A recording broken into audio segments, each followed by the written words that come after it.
இந்திய நாட்டு அரசியலில் சுதந்திர இந்தியாவில் மீண்டும் இருள் சூழ்ந்த ஒரு நெருக்கடி நிலையை போன்ற சூழல் உருவாகி இருக்கிறது.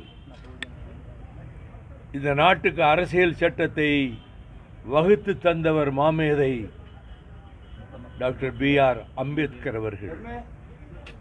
ஆனால் அந்த அரசியல் சட்டத்தையே சிதைத்து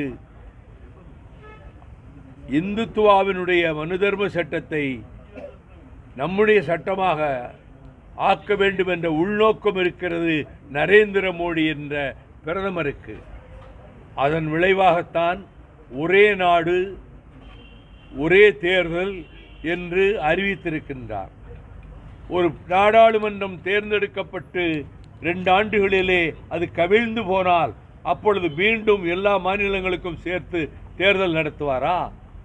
அல்லது 1, 2, 3 மாநிலங்களிலே அரசு கவிழுமானால் அப்பொழுது அத்தனை இடங்களுக்கும் சேர்த்து நாடாளுமன்றத்துக்கும் சேர்த்து தேர்தல் நடத்துவாரா?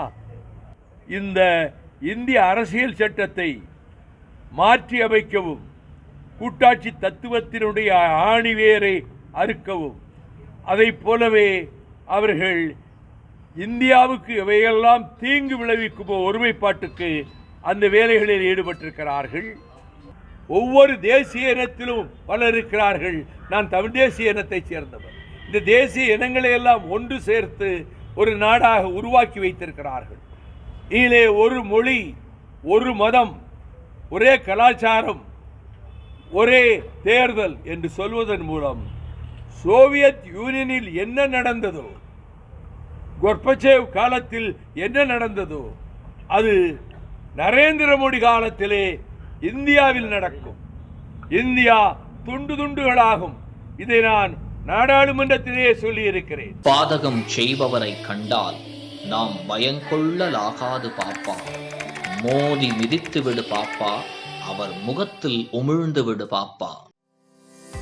அண்மை செய்திகளை உடனுக்குடன் தெரிந்து கொள்ள இணைந்திருங்கள் இயம்நாடு தொலைக்காட்சியுடன்.